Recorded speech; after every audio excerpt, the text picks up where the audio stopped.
Hola, ¿cómo están amigos de Hidden Track? Este es el primer episodio de Matasanos.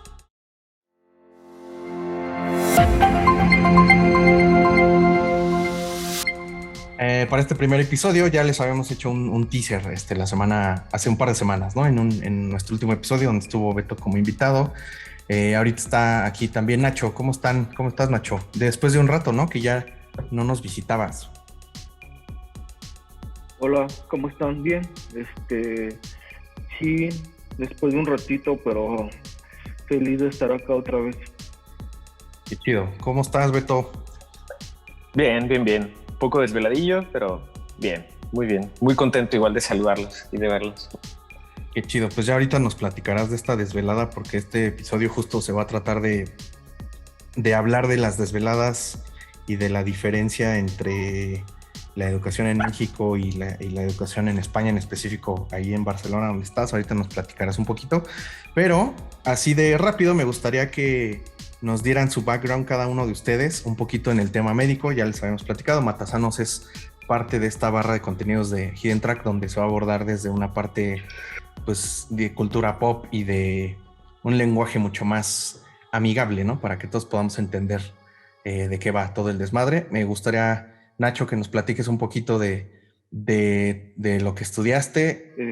Pues yo estudié biología y es muy curioso porque en realidad desde la prepa yo estaba encaminado a estudiar medicina, eh, un tanto por esa, o más bien bastante por esa influencia que tenía con mi hermano, que era como mi principal referencia en cuanto a qué carrera estudiar, ¿no? Entonces, eh, pues en esos años de la prepa era como mi plan A y eh, pues al mismo tiempo se da que voy viendo cómo mi hermano va avanzando en esa carrera y medicina y voy conociendo de manera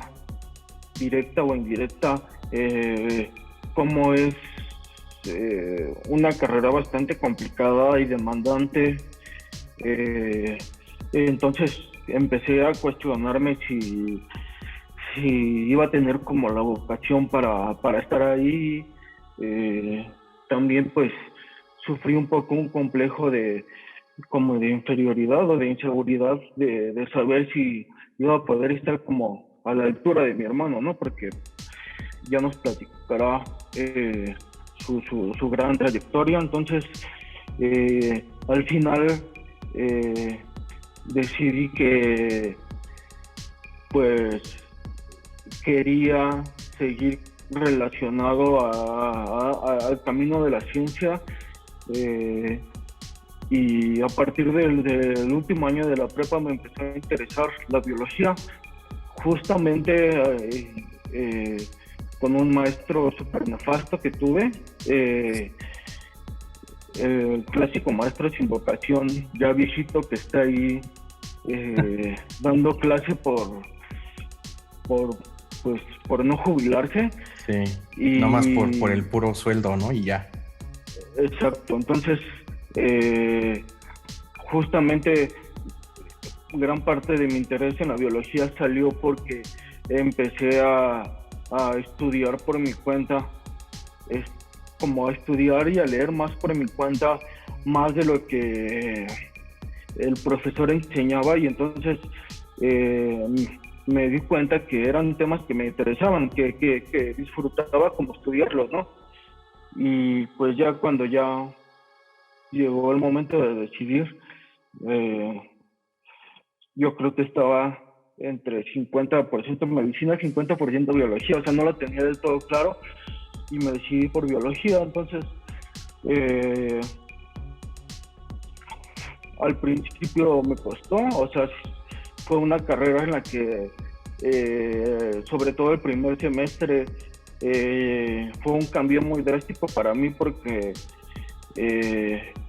pues, trasladarme de Iztapalapa a Ciudad Universitaria todos los días, en clases a las 7 de la mañana, incluso los sábados, el ritmo de trabajo, bueno, el nivel educativo que estaba ahí a nivel de licenciatura, con maestros más exigentes, exámenes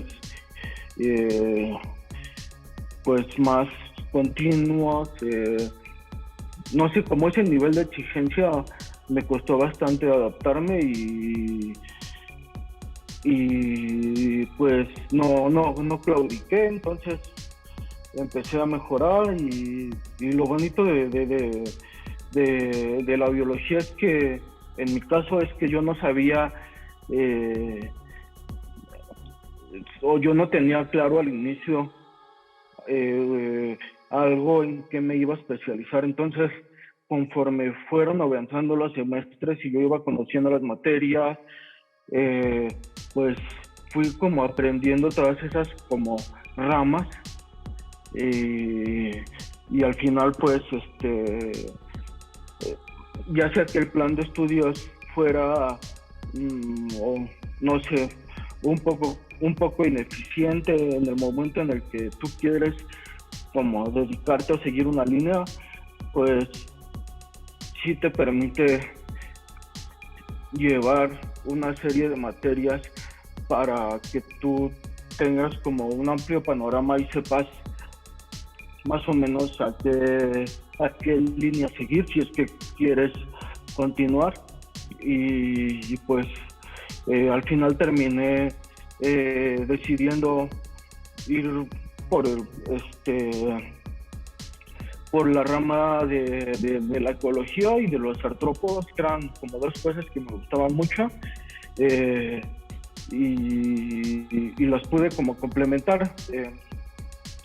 Al final pues mi tesis de licenciatura se trató sobre bichos que viven en el suelo, que ayudan a regular un ecosistema importante como el bosque, bla, bla, bla. Entonces, se dio la oportunidad de que al mismo tiempo de que estuviera terminando en estos meses la licenciatura, apliqué para la maestría, pasé el examen y me fui a Morelia, al Instituto de Investigaciones de Ciencias de Ecología y Sustentabilidad, en Morelia, a seguir como lo mismo, pero bichos relacionados en temas de ecología, pero ya no bichos del suelo, sino bichos que viven en la corteza de los árboles. Y pues mi maestría fue prácticamente eso, combinar insectos combinar la parte de los insectos con su importancia ecosistémica más de una forma taxonómica. O sea, no me considero como tal un entomólogo porque no lo soy. O sea, me ha pasado que a veces me preguntan, oye, ¿qué bicho es este? ¿No? Entonces, considerando que los insectos son uno de los animales con más diversidad, pues obviamente no voy a saber qué especie es. Entonces soy como un ecólogo que le interesa más esa parte de los artrópodos, y pues ahorita estoy como en el proceso de terminar mi tesis de maestría para poder entrar al doctorado. Órale, qué chingón. Chingón. Sí, suena mamalón porque pues digo, estás joven, güey, y pues sí está cabrón. O sea, sí, creo que pues una buena trayectoria, ¿no? Chingón. Y sí, le ha chingado mi hermanito. Sí, güey. Y tú, Beto, a ver, platícanos un poco de pues tu formación aquí en México y pasamos un poco después a cómo diste el salto hasta empezar a estudiar ahora allá en España, ¿no? Bueno, pues yo estudié medicina en México, o sea,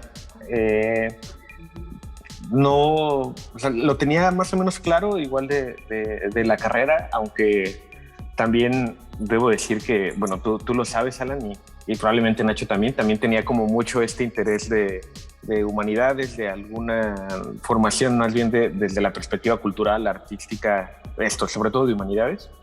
Pero estaba también este interés de una formación científica, que era algo que me gustaba mucho y que creo que es algo que comparto con mi hermano también. O sea, este tipo de pensamiento y de forma de ver el mundo que, digo, no es algo exclusivo de la gente que se dedica a la ciencia, pero que es algo que te permite a lo mejor analizar un poquito las cosas que pasan a tu alrededor desde una perspectiva más escéptica o más un poco más estructurada.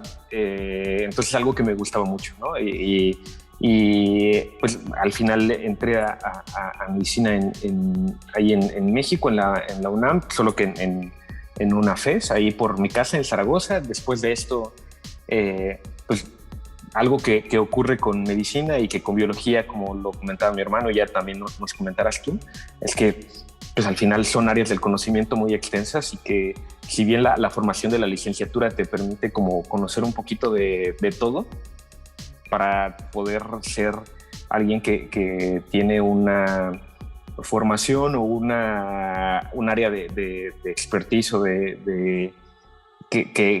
que conozcas un poco más sobre un tema, te tienes que casi siempre dedicar a algo, ¿no? Entonces, en medicina, esto ya a lo mejor después lo podremos platicar en otros capítulos. Hay como varias ramas. Está el área médica o clínica, que es a lo que yo me dedico, que es, digamos, el tratar a los pacientes que tienen enfermedades que no se operan, por así decirlo, neumonía, infartos, embolias, etcétera. Y está el área quirúrgica, que es el área que se encarga de pues, tratar las enfermedades que se tienen que operar, sea la que sea. Y está el área de la medicina que se dedica a, no sé, a pruebas más específicas y que a lo mejor no tienen que ver con el contacto con los pacientes, como la gente que hace radiología o anatomía patológica y que se dedica a ver biopsias. Entonces hay... Mientras tú estás en la carrera, te vas más o menos dando cuenta de cuál es el perfil o sea, cuál es tu personalidad, qué es lo que te gusta, qué es lo que no te gusta. Y al final a mí yo tenía muy claro que lo que me gustaba era esta área clínica, que es al final un área un poco más científica, un poco más ñoña, por así decirlo. Y hice una especialidad que se llama medicina interna, que es básicamente el tratamiento de adultos que tienen enfermedades graves y que casi siempre están hospitalizados o que, no sé, que están muy mal, por así decirlo, ¿no? Y dentro de esta especialidad hay varias ramas que se enfocan un poco en cada órgano, en cada sistema, y es como el camino que hay que hacer, que esto es la forma en la que funciona la formación académica de un médico. Es haces la carrera, luego haces una especialidad que suele ser troncal, que aquí en España es un poco diferente, ya lo veremos, ya sea clínica o quirúrgica, por ejemplo, ¿no? Y si haces una especialidad clínica, después puedes optar, no sé, por hacer gastroenterología, oncología, neumología, cardiología, neurología, reumatología, etcétera, ¿no? Y si te vas por una especialidad quirúrgica, a lo mejor después ya te vas por neurocirugía, cirugía vascular, cirugía cardíaca, cirugía oncológica, etcétera, ¿no? Entonces, básicamente son como las grandes divisiones. Yo ahora terminé que terminé la especialidad en medicina interna en México. Estuve un tiempo trabajando esto como internista en hospitales, en la atención de pacientes adultos, yo tenía ya desde que hice esta especialidad el interés en formarme como gastroenterólogo, que pues, bueno, es esto, las enfermedades del aparato digestivo, y entre situaciones sociales, familiares, económicas, de interés formativo, académico, etcétera, me hicieron plantearme la posibilidad de hacer la formación fuera de México y de, pues, no sé, buscar otro tipo de calidad de vida. Igual ya hablaremos sobre esto, de cuál es la diferencia entre cómo vive un médico allá, acá o en cualquier otro sitio. y pues hice una oposición o un examen para poder acceder a la especialidad aquí, que es un proceso que tal vez podamos después desglosar con un poco más de calma cuáles los trámites que hay que hacer, qué es lo que hay que homologar, que es algo tardadísimo. Y pues hice este examen y pues bueno, ya tuve la oportunidad de venir aquí a hacer la especialidad de gastroenterología o digestología, como le dicen aquí, que son las enfermedades del aparato digestivo. Y es en lo que ando. O sea, realmente es esto, soy un residente.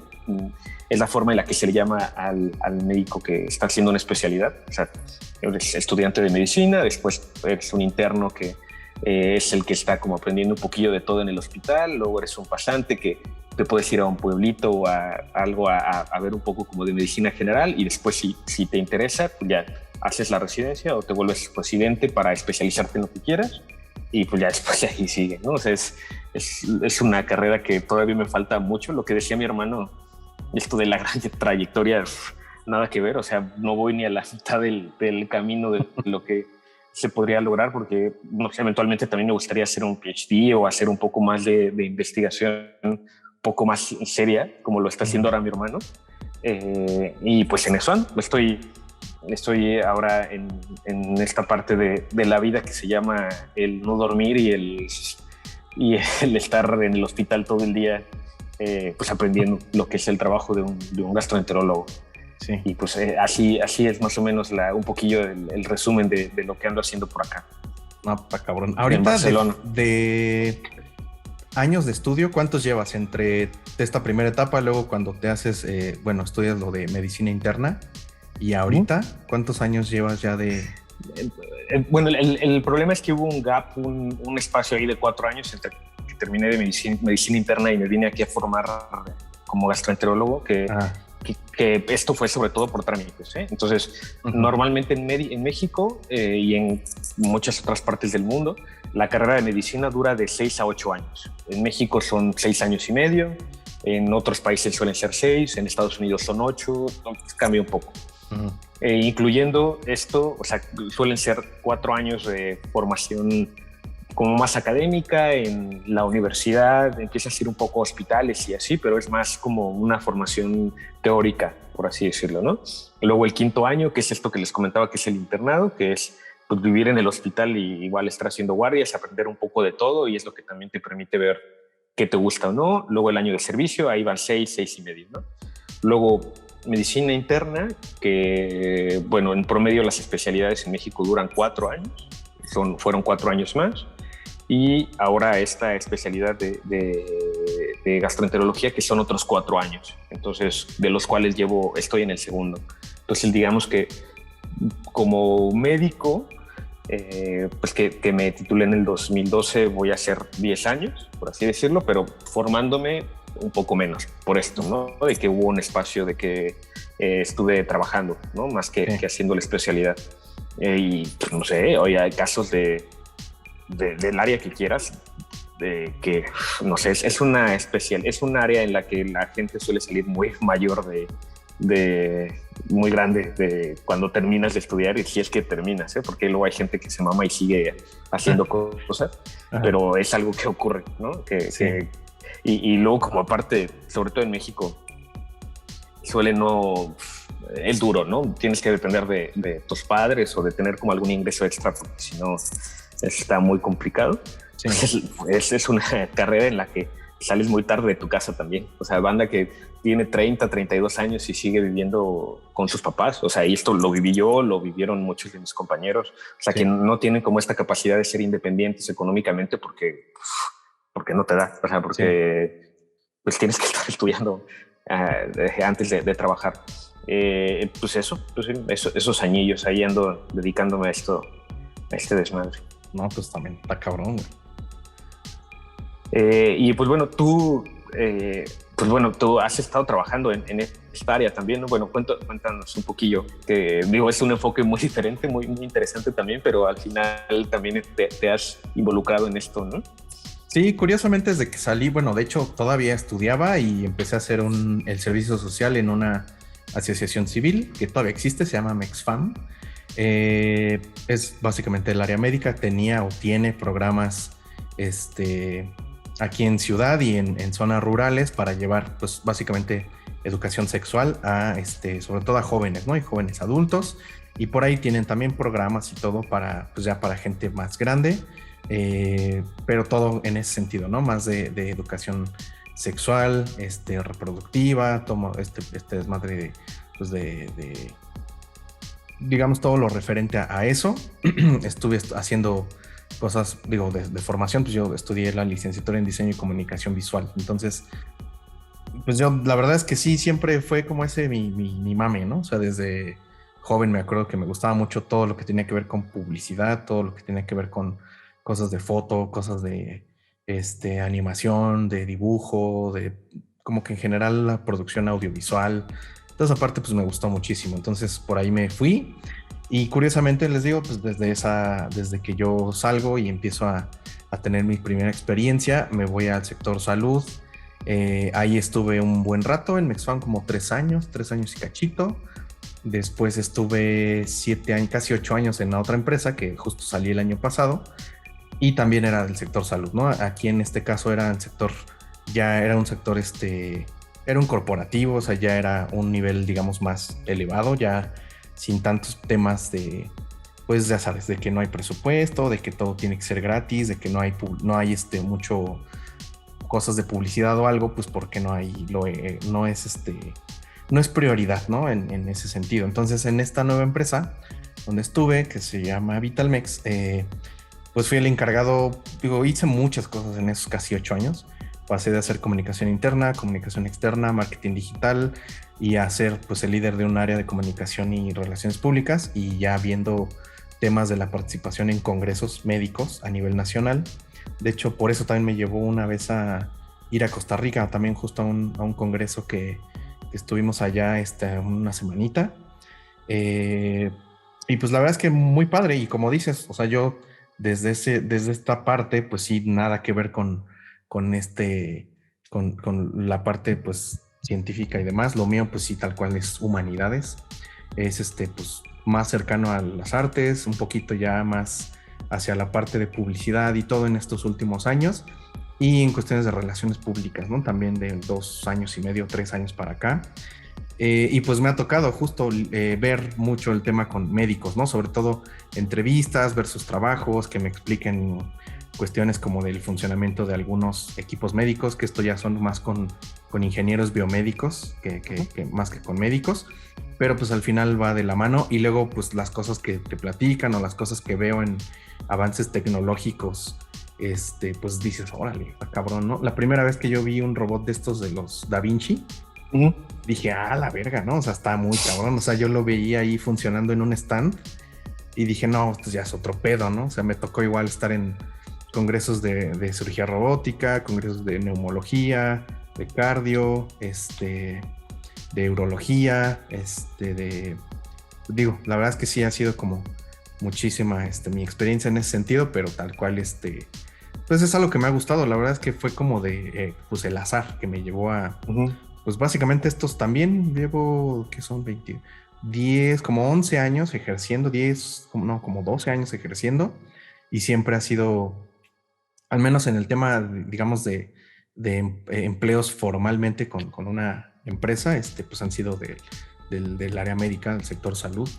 Y bueno, pues ya lo que hago de freelance, pues ya son como otro tipo de sectores y demás, pero la verdad es que se vive muy padre esa experiencia y luego dan ganas de aprender otras cosillas, ¿no? De ver este tipo de equipo médico o estas conferencias que me toca echarme, pues la participación en los congresos, digo, no es como que estuviera todo el día ahí porque mi labor era la producción de los stands, que funcionara todo bien, que hubiera los videos necesarios, los materiales, los registros y todo este desmadre, que la web funcionara, hacer transmisiones en redes sociales y todo este tema. Pero pues sí, de repente me toca ver como este tipo de tecnologías o de ideas o de planteamientos del sector salud que se me hacen muy interesantes y que por una u otra cosa que no entiendo y que de hecho pues también es un tema, yo creo, a nivel nacional, pues por una parte yo lo que veo es que si bien digamos que en infraestructura el sector salud en en el tema de los hospitales privados, por ejemplo, tienen infraestructura y tienen como lo mejor, pero lo que no tienen son pacientes, ¿no? Porque obviamente pues no existe la posibilidad para mucha gente, para la gran mayoría de mexicanos, no se puede acceder a este tipo de instalaciones porque pues obviamente son muy caras, ¿no? Y cosa extraña es que pues los hospitales públicos pues están desbordados, ¿no? Lo hemos visto como mucho tiempo, sabemos, o quien haya tenido experiencia de estar esperando consulta, esperando un estudio en el IMSS, pues que pueden tardar meses o pueden tardar hasta más porque que no existe el equipo, que está en reparación, ¿no? Muchas cosas han pasado, ¿no? De ese tipo.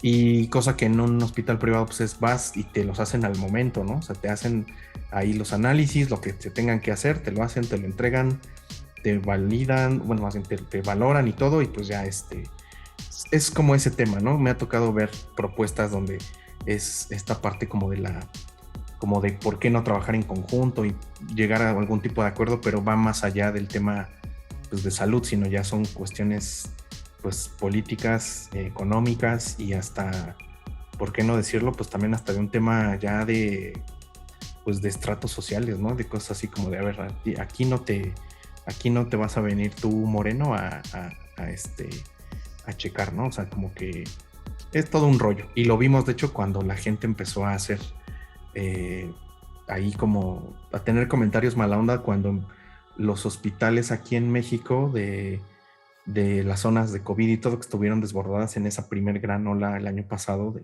de casos, donde se hizo un trato con el gobierno para unos meses estar atendiendo COVID también en hospitales privados, aunque fueran referenciados de un hospital público. Hubo gente que decía, ay, ¿por qué estos güeyes tienen atención, no? O sea, si no les cuesta, ¿no? O sea, no les está costando. Y era de, güey, o sea, todo esto es más grande, ¿no? Es más grande que todos nosotros, o sea, pero aún así existía este tipo de ¿cómo decir? ¿Cómo se llama? No es racismo, es clasismo. Exacto, de clasismo. Entonces, es un desmadre muy complejo. Y digo, me ha tocado trabajar en ambos sectores, ¿no? Público, privado, o sea, en el sentido de que se le da atención a ambos, al menos desde mi perspectiva y de la parte pues, de publicidad y todo, pero bueno, vas aprendiendo, empapándote de todos estos temas que pues son pues muy, muy importantes, ¿no? Para, pues sobre todo para que el sector salud y todo mejore, ¿no? Las condiciones de atención y todo mejoren aquí, que pues obviamente está muy cabrón. Y digo, ya ahorita que hablamos de esta, digo, ahorita tú debes tener un poquito de noción sobre todo de cómo funciona, ¿no? El sector salud, en este caso ahora en España, las diferencias que tú ves de la formación que ya nos dijiste, ahí varía dependiendo de cada país y todo, pero en el sentido de cómo es estar en un hospital en España, ¿qué es la gran diferencia que tú ves como en la cuestión de la atención de la población en España con respecto a la que te tocó vivir por varios años aquí en México? Bueno, es algo que tiene también que ver con la formación y con cómo te preparas para ser un especialista, y que también fue uno de los motivos por los que quise venir aquí. Yo creo que las diferencias más grandes es que la sanidad aquí es pública y es universal. Entonces, hay medicina privada, o sea, la gente puede pagar un seguro de gastos médicos que le llaman mutua, y también hay forma de que si tiene alguna patología que a lo mejor no es grave o lo que sea, se puede ver de forma privada, y sí es un poco más rápido. Pero la medicina pública es universal, y te estoy hablando de que si tú tienes cáncer, si necesitas un trasplante, si tienes una enfermedad neurodegenerativa grave, si tienes una enfermedad crónica que requiere tratamientos costosos de larga duración, no sé, alguna enfermedad autoinmune, lupus, lo que quieras, si necesitas una cirugía compleja, la sanidad lo cubre al 100%. Entonces, tiene la ventaja de que, por un lado, la población aquí tiene más acceso a un sistema de salud de calidad y es un poco más cercano, además de que está descentralizado. O sea, esto quiere decir que o sea, comparándolo con México, que es un país en donde hay hospitales grandes y hay hospitales de referencia potentes, por así decirlo, en las ciudades grandes solamente, o sea, en la Ciudad de México, en Monterrey, en Guadalajara, a lo mejor en alguna otra ciudad más o menos mediana. Aquí prácticamente cualquier comunidad autónoma tiene hospitales enormes, entonces la gente no necesita movilizarse, como ocurre en México, que a lo mejor hay gente que tiene que ir de otros lugares de la República o a la Ciudad de México o a alguna otra ciudad grande para poder atenderse. Entonces aquí prácticamente en donde vivas, ya sea en las Canarias o ya sea en Galicia, donde sea, vas a tener un hospital que vas a tener todo, y todo es todo, ¿no? A lo mejor sí habrá sus tiempos y demás, pero tienes acceso a todo y no pagas nada. Y eso, desde la perspectiva de alguien que se está formando, de que está haciendo una especialidad, pues también implica que te expongas a eso, a los tratamientos de primera línea, o a lo que se tiene que hacer realmente en la atención de un paciente. O sea, algo que yo vivía ya, específicamente en esta área de la medicina interna, a pesar de que estaba en un hospital que se podría decir que era como el hospital de referencia de mi especialidad en la Ciudad de México, era que a lo mejor tú lograbas diagnosticar al paciente y muy chingón y todo, y ya decir, bueno, tiene esto, y lo que hay que hacer es dar este tratamiento, esta quimioterapia, esta terapia celular, etcétera. Pero si el paciente no tenía dinero o seguro de gastos médicos mayores, o si no estaba afiliado a algún tipo de seguridad social que le pudiera subrogar el tratamiento, no puedes hacer gran cosa.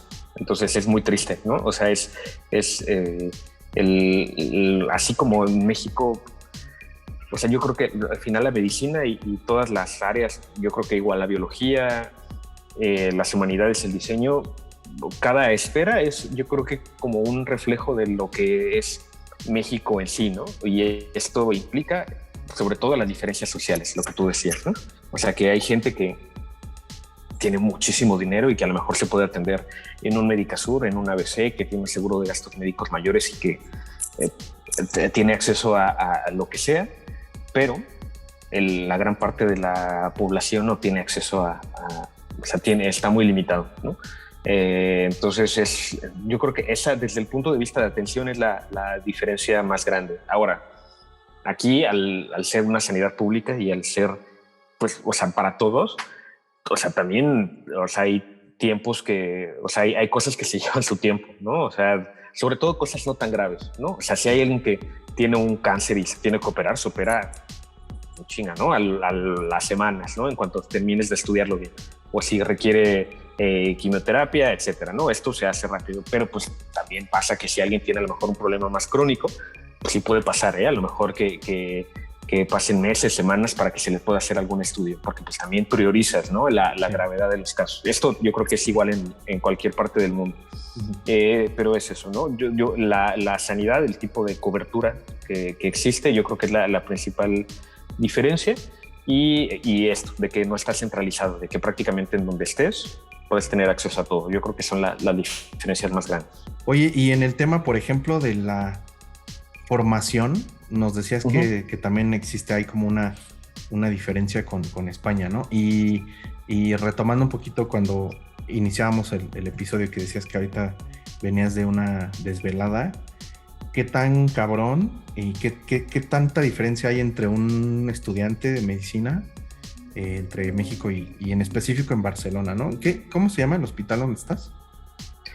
Vallebrón o Valdebrón, que es un hospital que está aquí en Barcelona, que es, digamos que el hospital en cuanto a número de camas y demás es el más grande de Cataluña y es uno de los más grandes de España.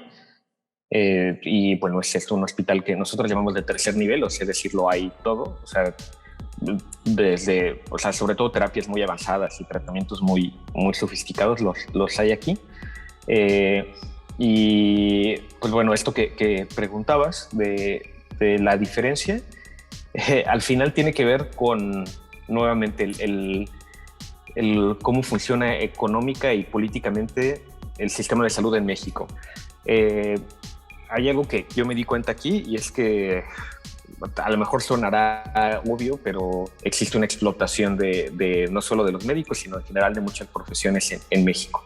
La mayoría de los hospitales, esto también ocurre aquí, pero en México sobre todo, la mayoría de los hospitales dependen de médicos que están en formación. O sea, si tú tienes una urgencia y tienes que ir a un hospital o ir a una consulta en un hospital público, e incluso en muchos privados, lo más probable es que te atienda un interno, que es un estudiante de los últimos años de medicina, o un residente, ¿no? Que es alguien que ya es médico y que está haciendo la especialidad.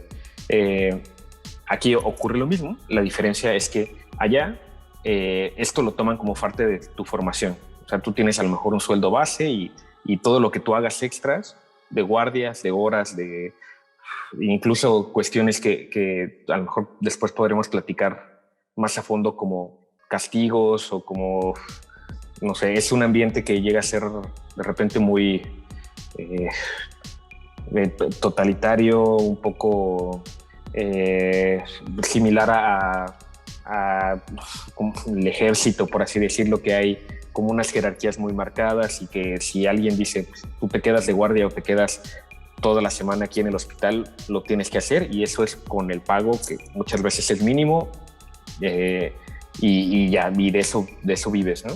Aquí, para empezar, se hacen menos guardia y todas las guardias se pagan aparte. O sea, tú tienes como tu sueldo base como residente y aparte las guardias te las pagan. Entonces, esto es como una diferencia brutal enorme, ¿no? Sí.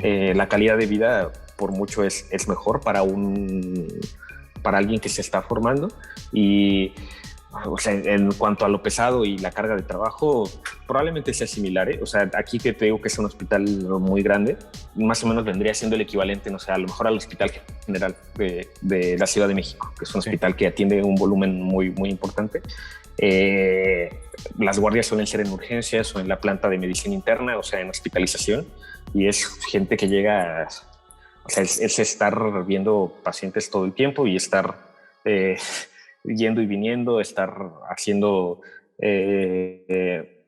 pues, o sea, lo que implica la práctica clínica todo el tiempo. Entonces sí acabas bastante desgastado, pero pues también es cierto que suele ser en los espacios en los que aprendes más. O sea, es el exponerte a este tipo de actividad clínica, al final es lo que te acaba formando. Es como vas aprendiendo, ¿no? Obviamente está la parte que tienes que estudiar y todo, pero pues es lo que hace que al final aprendas cómo hacer las cosas, ¿no? O sea, no es lo mismo leer cómo tratar un infarto o cómo tratar a alguien que tiene una embolia o cómo tratar a alguien que tiene una neumonía, al ya hacerlo, ¿no? Al ya estar ahí y enfrentarte a la práctica diaria, o con alguien que está inestable, grave, y que si no eres lo suficientemente hábil, las cosas pueden salir muy mal, ¿no? Afortunadamente, pues nunca estás solo, o sea, siempre hay alguien, o sea, es un equipo, y pues, o sea, pues ahora es esto, ¿no? Lo que platicamos, tuve guardia anoche y fueron 26 horas, ¿no? O sea, un día y poco más.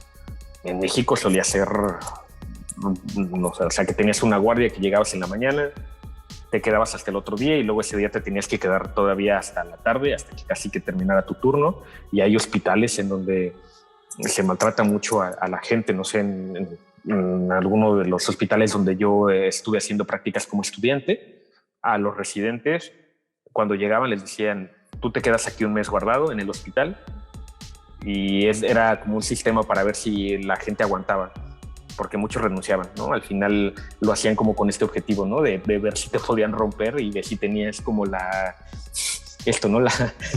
capacidad de soportarlo. Y está mal, güey, está de la verga. O sea, es algo que aquí no ocurre así, y que estando allá lo ves como, bueno, pues es que es la forma, ¿no? O sea, es que si no, ¿cómo voy a aprender? Y ya que yo aquí lo veo y al final no es necesario, ¿no? O sea, yo veo a la gente que sale de aquí y, o sea, y es igual de competente que alguien que vive un maltrato psicológico allá. Al final también es una carrera, como se podrá intuir, en la que hay muchos egos, en la que la gente, hay de todo, ¿no? Hay de todo tipo de personalidades, pero que la gente suele ser muy cabrona con la gente que está abajo. Y esto ocurre aquí en China, como diríamos, ¿no? Pero hay cosas que se ven más marcadas, sobre todo en México. Eso yo creo que es la diferencia más grande. El número de guardias también. O sea, aquí en promedio se hacen 4 o 5 al mes, que no es nada, la verdad. O sea, ahí en México tenía que hacer 2 o 3 por semana. O sea, es una diferencia brutal. Y de por sí yo que, pues a lo mejor durante la guardia ahí estoy en chinga, pero que me pasa que salgo de la guardia y yo me muero. O sea, o los fines de semana mi hermano podrá ser testigo perfectamente de esto, que salía o llegaba a casa y me moría hasta el otro día a veces, ¿no? Entonces, si haces esto bastantes veces al mes, al final tu calidad de vida se acaba desgastando. Aquí se cuida un poco más, ¿no? Eso yo creo que... Y si lo comparas, por ejemplo, con aquí, que dicen que el deporte nacional es quejarse, o sea, que con todo y todo, los residentes de aquí se quejan, ¿eh? O sea, dicen que, o sea, a lo mejor lo comparan con gente que está estudiando, por ejemplo, en Alemania o en un país nórdico, o sea, ya están en el cielo, ¿eh? O sea, hacen mucho menos carga asistencial, les pagan más, tienen mejor calidad de vida, o sea, al final cada quien está como en su burbuja y en su universo y siempre a lo mejor dices, pues el otro estará mejor, el otro estará peor. Pero pues bueno, es similar y se van exacerbando, se van atenuando como detallitos. Esto es, no sé, yo creo que es algo que sí, hay cosas que no cambian, ¿eh? Estés donde estés, no cambian. Yeah. Es muy interesante lo que dice mi hermano sobre esa cultura de la explotación que se tiene ya interiorizada, y me queda claro que medicina es una de las carreras en las que más se ve eso, y para mí es peligroso porque se ve, como él dice, como una forma positiva o como la única forma de generar médicos competentes que puedan desenvolverse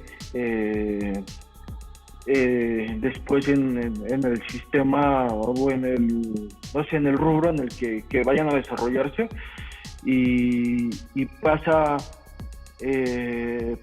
en todos los sectores, ¿no? O sea, es algo que vemos,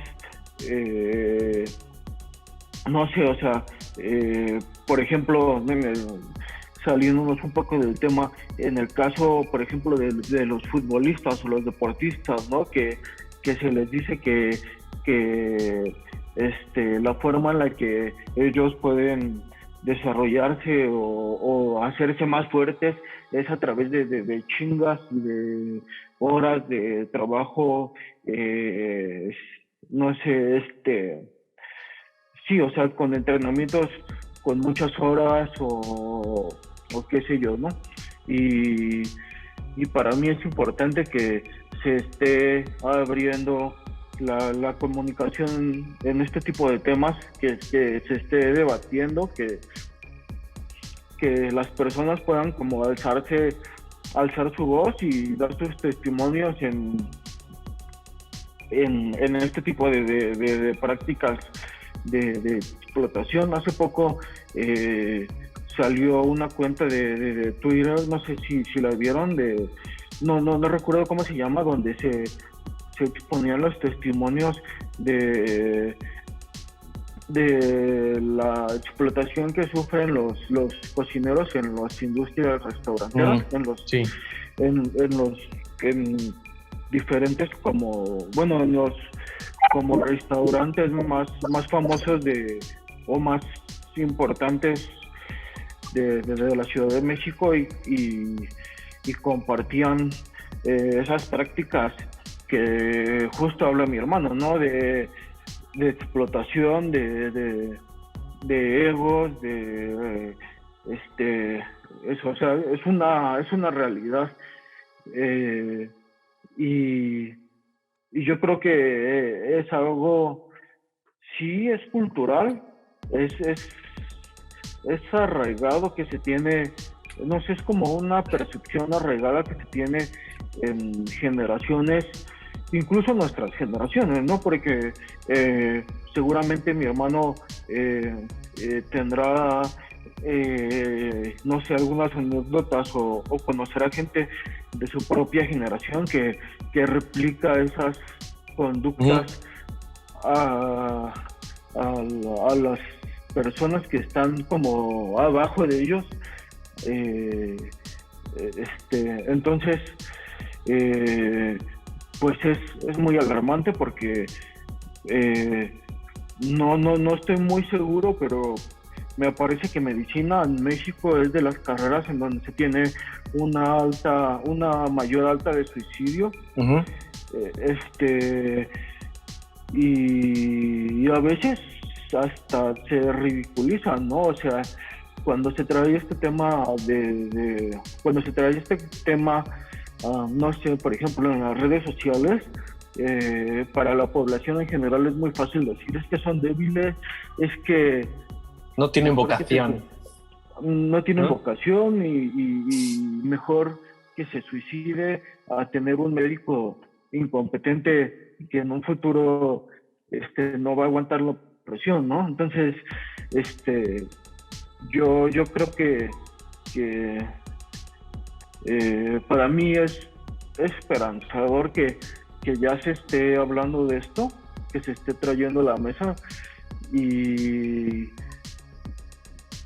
que ojalá que las siguientes generaciones de profesionistas, no solo de medicina, de la rama de la que sea, pues se cambie un poco esta cultura del aprendizaje y sobre todo encontrar un punto medio, ¿no? O sea, no se trata de no sé, algunas personas creen que lo que uno quiere son profes barcos que no te enseñen nada y que te den toda la libertad, ¿no? O sea, al final yo creo que de lo que se trata es encontrar un punto medio en que los educadores sean más humanistas y eso yo creo que no puede estar peleado con aprender o no mejor, ¿no? O sea, yo soy de la idea de que puedes ser un maestro o lo que quiera, o no sé, en tu caso, ¿cómo se les llaman? Residentes o los que les... Bueno, los que ya terminaron, que bueno, son adscritos en México o adjuntos aquí, que es la gente ya senior, los que ya acabaron y que son los que ya se podría decir que ya son especialistas formados. Sí. O sea, o no sé, o los investigadores, ¿no? Con el... Sí. Que lo veo yo mucho aquí en biología, ¿no? Que hay mucha lucha de egos en investigadores que tienen pues cierto reconocimiento y cierto como poder, y que a veces se les teme por las conductas que llegan a tener con los alumnos que tienen y porque tienen poder, y lo saben, ¿no? O sea, saben que tienen el poder de... O sea, yo creo que diste en el clavo, que es algo cultural y que lo ves sobre todo con gente más mayor, como decías, que tiene de repente conductas no solo violentas, sino, o sea, misóginas, machistas, represoras, muy conservadoras. Y parece que está cambiando, obviamente conforme vaya evolucionando, tendrá que cambiar, pero todavía se ve. O sea, yo todavía lo veo allá. Y creo que el otro determinante es lo difícil que llegas también a ser el formarte como médico o al hacer una especialidad. O sea, sobre todo en México, que salen un chingo de médicos que terminan la carrera cada año, así miles, y el número de plazas que hay para poder hacer la residencia, la especialidad, son muy pocas. Entonces tienes que hacer un examen que es un examen que muchas veces está mal hecho, que es muy difícil, que te tienes que preparar, igual para aquí, pero, o sea, y que hay gente que lo intenta 1, 2, 3, 5 años y que no logra entrar a la especialidad, o gente que al final ya no lo hace. Entonces, como es algo que cuesta tanto trabajo, al final luego eso hace que también tú justifiques este tipo de actitudes, ¿no? O sea, que ya estés ahí en la residencia y dices, puta, me costó tanto trabajo entrar aquí, como para que diga, bueno, me voy a ir, ¿no? O sea, como que lo interiorizas y dices, pues bueno, es así es, ¿no? O sea, y ni modo que todo esto que me costó para entrar aquí lo vaya a echar a la basura solo porque no aguanto, ¿no? Que yo creo que es lo que dice, y sí, ¿no? Nacho, es lo que yo creo que el abrir estos canales de comunicación, pues tendrán que hacer que vaya hacia un lugar mejor, ¿no? Bueno, es lo que esperaríamos. Y es algo que también tú veías, me imagino, en pues lo que decías, ¿no? Con los doctores de ahí de biología, o con lo que tanto era esto, o sea, sobre todo con los doctores grandes, este tipo de actitudes, no sé, más machistas, misóginas, represoras. ¿Qué tanto lo veías tú? Pues no lo veía tanto en el sentido de que estos doctores, estos investigadores con prestigio tienen a la vez, o sea, cierta fama, cierto reconocimiento, pero tienen esos grupos muy herméticos en los que si tú no eres como tal alumno de ellos, pues no puedes estar como en ese club, ¿no? O sea, solamente lo puedes ver si te llegan como a dar una clase, que muchas veces no dan tantas clases ellos, o algún compañero que te cuente, ¿no? Que te cuente sus experiencias con este tipo de investigadores que en algún momento optan más por tener como plazas o puestos administrativos y se alejan un poquito más de la docencia o de la investigación, que no lo veo mal, ¿no? Porque al final, pues, cada uno aspira a lo que pueda, a lo que quiera, pero muchas veces lo que sucede es que estos doctores o estos investigadores, pues al final tienen como muchos proyectos, mucha carga de trabajo, y para mí es como irresponsable que sigan teniendo a su cargo alumnos tesistas a los cuales no les van a prestar suficiente atención, y peor aún, ¿no? O sea, la atención tú te la tienes que ganar, ¿no? O sea, entonces, pues en ese caso así me ha tocado verlo. Obviamente pues hay muchos investigadores que son gente súper amable, que sí son en cierta medida estrictos, pero no sobrepasan niveles de acoso, de misoginia. O sea, como tal, es muy raro que lo llegue a ver. O sea, es más en ese aspecto de creer que tengas que ser lo suficientemente bueno y esforzarte un poco más para llegar, como dices tú, en el caso de que hay pocas plazas, a lo mejor estos investigadores tienen pocos espacios para estos alumnos. Entonces, muchas veces me ha tocado ver que hay compañeros que con tal de conseguir que esos doctores o investigadores sean sus tutores o sus mentores, pues sufren o tienen que, o incluso, no sé, hasta me ha tocado ver que llegan ahí con palancas, ¿no? O sea, entonces, que no sé, vemos como ahí este falso mito de la meritocracia. Entonces, pues no diría que es un ambiente tan explotador, tan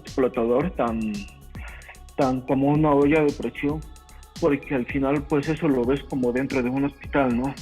Y en este caso sería más como en estos grupos o laboratorios aislados y pues al final mi conclusión o a lo que iba es que es importante que se hable de esto y que se incluya y se normalice hablar de la salud mental en este tipo de personas que están sufriendo o padeciendo estas presiones muy fuertes, ¿no?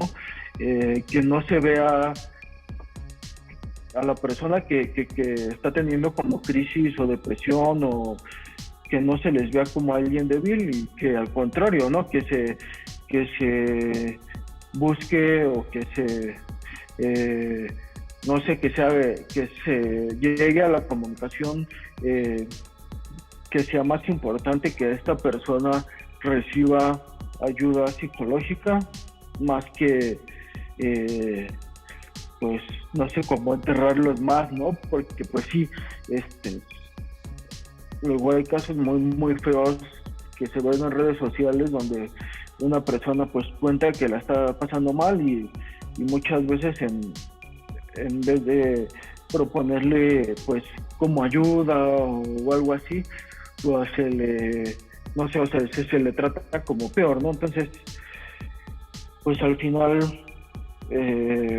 veo positivo que se esté hablando de esto y que ojalá que las siguientes generaciones tengan más presentes que se puede educar y generar profesionistas o licenciados o lo que sea, ingenieros, lo que sea, competentes sin esa sobreexigencia innecesaria, explotadora. Sí, o sea, es cierto. O sea, lo que decías incluso hace rato, o sea, la verdad es que la prevalencia, en México no hay mucha estadística, pero la prevalencia de depresión, ansiedad, lo que decía, suicidio, adicciones, o sea, algo que también se ve mucho en esta área, ¿no? O sea, es bastante alta, ¿no? Y es algo que uno no pensaría, bueno, un poco sí o lo infiere, pero que ocurre, ¿no? O sea, es algo con lo que convives y que tienes compañeros. Me ha tocado ver cosas muy fuertes, ¿no? O sea, como dice mi hermano, problemas muy graves de suicidio, de adicciones. Es triste, pero bueno, no sé. O sea, yo creo que esto que comentas de empezar a hablar de esto tendrá que llevarnos a un lugar mejor, pero sobre todo en México creo que falta todavía mucho camino. Yo lo veo así. Sí, es complicado. Sí. Y ¿Tú digo, qué experiencia? Sí. En todas las áreas, ¿no? O sea, bueno, o sea, independientemente de, ahorita lo que decía hace ratito Nacho de los deportistas y eso que han estado hablando de su salud mental, emocional y todo, es todo un rollo también que creo que estaría súper chido abordar más a detalle en algún episodio dedicado a eso, tal vez, a la salud mental y demás, que creo que, y justo, digo, no sé allá, supongo que no, porque en muchos países todavía, pues la salud emocional no se trata como tal, ¿no? O sea, bueno, como una enfermedad que puedas ir a tratarte en el sentido estricto de la palabra. O sea, sé que, por ejemplo, aquí en México, en el IMSS, llega a haber psicólogos y este tipo de cosas, pero la atención como tan, digamos, como entre psicólogos, psiquiatras y todo, no está considerada como una enfermedad, como una gripa o como una lo que sea, ¿no? O sea, sí es todo un rollo que, por ejemplo, el seguro no te puede o no te cubre ese tipo de cosas. Ya, o cuando tú llegas, por ejemplo, a decir en tu trabajo así de, o sea, no sé, que alguna,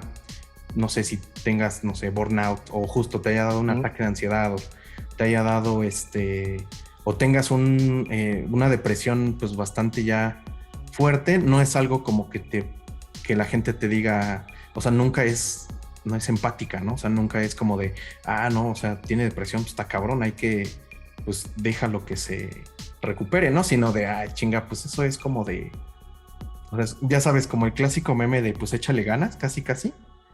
Muchas veces es así en los empleos, ¿no? En los empleos, en la formación, cuando eres estudiante y todo, o sea, creo que sí es un tema bastante fuerte, ¿no? En el caso, digo, hay duda, en España también este tema de las salud emocional es considerada como tal, o sea, como de que te puedan dar incapacidades o te puedan dar este tipo de tratamiento, ¿sí se considera? Sí. ¿Sí? Aquí, o sea, para que tú puedas ejercer, te tienes que dar de alta en el Colegio de Médicos de Barcelona, que es digamos, como la asociación que te acredita o que te da la facultad para que tú puedas ejercer como médico, puedas recetar, puedas trabajar, todo, ¿no? Entonces, que este colegio, bueno, tiene un área dedicada a la salud mental de los médicos que es completamente confidencial. Si tú tienes un problema de salud mental, te puedes atender con ellos y nadie más se va a enterar. Y si necesitas incapacidad, es algo que se puede hacer. O sea, hay compañeros, o es algo que me ha tocado ver, que así como, o sea, que se van de incapacidad varios días, semanas, hasta que se recuperan. Esto en México no ocurre, o sea, o sea, yo creo que casi en cualquier país ya se tiene claro ya desde hace muchos años que las enfermedades mentales son enfermedades que tienen también un sustento biológico y que son enfermedades como tú dices, ¿no? Como la gripa. Pues esto es algo que desde el punto de vista médico científico ya se tiene muy claro. O sea, es que se lleve a la práctica, no tanto. Y esto también es una cuestión cultural, ¿no? Sí. Que es lo que hablábamos. Y lo curioso o lo contradictorio es que incluso dentro del ámbito médico también es complicado. O sea, yo lo llegué a vivir cuando era residente, que había compañeros que tenían claramente un problema, ¿no? Que no le estaban pasando bien y que esto hacía que no rindieran igual, ¿no? Que su capacidad para trabajar o esto no fuera la misma. Y desafortunadamente incluso uno a veces como compañero o demás o el ambiente lo malinterpreta, ¿no? O sea, es más fácil decir, pues es un huevón, no quiere trabajar, le vale verga, o sea, o sea, uno, ¿no? Que se supone que es quien sabe de esto, ¿no? Porque pues también no es justificación ni nada, pero pues, no sé, estás en un ambiente donde estás en chinga todo el día, donde hay mucho trabajo y obviamente pues si tienes un compañero que tiene que hacer algo y que por algún motivo no lo puede hacer y alguien más tiene que adquirir esa responsabilidad, pues obviamente te genera conflicto y esto pues está mal porque al final no generas esta empatía, ¿no? No pensarías lo mismo si tiene alguna otra enfermedad no mental, ¿no? Entonces esto es grave, ¿no? Y te habla de cómo todavía no se ha cambiado este chip desafortunadamente, ¿no? En nuestra cultura. Es algo muy triste, pero que es muy, muy real. Aquí sí que se hace un poco más y o sea, de hecho hasta la paternidad. O sea, si yo acá tuviera un hijo, me dan 4 meses de incapacidad de paternidad a mí. Yeah. Y que los puedo tomar cuando quiera. O sea, no necesariamente cuando nazca el hijo, ¿no? Sino después. Si tú necesitas tomarte un día para lo que sea, te lo dan. O sea, y esto tiene que ver con lo que les comentaba hace rato, ¿no? Que allí en México, obviamente el gobierno se ahorra un chingo de dinero, así millones, de pagarle a médicos formados o ya especialistas que estén en un hospital, se lo ahorran pagando o teniendo a gente que haga este trabajo como residente o como interno o como lo que sea. Aquí es difícil o sea, y en México pasa de que si no hay este residente o este médico que esté en formación, no hay quien vea a la gente, o sea, porque no hay nadie más. Y aquí sí, o sea, aquí hay muchos adjuntos. Aquí, si tú por algún motivo no puedes ir, aquí sí lo ven muy claro que, bueno, pues tú estás en formación, tú estás estudiando y no eres indispensable, ¿no? O sea, hay alguien ya especialista formado que puede hacer o que tendría que tener la capacidad de hacer tu trabajo. Y aquí se van a huelga a cada rato, ¿eh? O sea, los residentes, o sea, me tocó, cuando yo llegué estaban en huelga porque querían que redujeran las guardias y porque querían que esto ya se hace librar la guardia, que quiere decir que si tú haces una guardia de 24 horas, sí, en la mañana te vayas. Okay. Y esto ya se logró. Y se logró también que si tú tienes, o sea, que tengas por lo menos 2 días de descanso el fin de semana. Esto implica que, por ejemplo, yo que tuve guardia ayer sábado, tengo libre mañana lunes. No tengo que ir al hospital mañana. Uh-huh. Y así como que se respeta estos 2 días de descanso después de una guardia. Okay. Esto en México es impensable, ¿eh? O sea, ¿por qué? Porque si no estás, quién va a hacerse cargo de esta carga asistencial. Sí. Yo lo viví como residente y como estudiante y eso, estás solo, ¿eh? O sea, en las guardias así, no hay nadie más que tú. Entonces, es eso también. Son como otras diferencias ahí que ocurren en diferentes partes, ¿no? O sea, sobre todo allá y acá, ¿no? Lo que yo conozco, lo que no conozco más. De acuerdo. No, pues sí, un chingo de diferencias. Está cabrón. Pero, bueno, pues hemos llegado al final del episodio. Una plática muy chida, creo yo. Me gustó bastante. Espero que ustedes que nos acompañaron la hayan disfrutado igual. Y bueno, pues nada, ya es parte de los contenidos de Hidden Track en este nuevo, ¿cómo se llama? En este nuevo programa que se llama Matasanos. Entonces, bueno, esperamos estar ahí constantemente publicando episodios, ¿no? Y pues igual, Nacho, ya sabes que aquí cuando tú puedas, bienvenido a o a donde quieras, a Combo Cuates, a ¿cómo que otra hay? Gaming, o al podcast normal, o a donde sea, ya saben. Ahora sí estamos publicando casi cada 2 semanas. No, sí, que sí. Está súper chido. Pues muchas gracias y pues ahí estamos con muchas ideas, ¿no? Para lo que viene para este programa. Y pues nada, ahí nos estaremos escuchando pues en algún episodio más, ¿no? Pues muchas gracias, Nacho, por estar acá otra vez. Pues gracias a ustedes por invitarme. Es un proyecto que luce bien. Me parecen interesantes los temas que se van a ir tratando. Creo que al final cerramos un poco, pues, se cerró un poco, pues, depresivo, oscuro, ¿no? Oscuro el tema, pero se vienen temas, se vienen cosas chingones, se vienen cosas grandes. Así es. Pues gracias y nos vemos. Va, muy bien. Beto, muchas gracias por compartirnos un poco de tu experiencia y ya iremos platicando cada vez más de más cosas. No, pues, o sea, yo creo que está muy chingón. Creo que el objetivo de esto y también el nombre tiene que ver un poco esto, es desmitificar un poco esta figura y lo que ocurre en esta área, ¿no? O sea, y sobre todo ver las cosas negativas, las cosas turbias, un poco darle, o sea, que se visualice un poco todo lo que no necesariamente está bien. Obviamente tampoco nos vamos a ir al lado dark del asunto todo el tiempo, también pues ya lo habíamos hablado, ¿no? Darle una perspectiva también enfocada a la cultura pop, a algo de divulgación científica, ya irán viendo, pero pues bueno, también me emociona mucho y sobre todo el estar compartiendo con mi hermano, que es pues es lo máximo para mí, y contigo, Alan, que también pues, o sea, tenemos años de conocernos y pues bueno, es muy chingón estar compartiendo esto. Sí, así es, va a estar muy chido. Yo también, igual está chido que estés de nuevo acá, Nacho, con nosotros ahí compartiendo. Yo, así como tío, que es así de, te conocí desde que estabas así, casi, que también me acuerdo de que estabas así. Alcinita estabas así. No, sí, me acuerdo, o sea, de los primeros Vives Latinos y todo el pedo, o sea, también bastante rato de topar a Nacho y pues qué chingón que estemos acá todos juntos nuevamente y pues nada, ahí nos escuchamos próximamente. Cuídense mucho y nada, bye.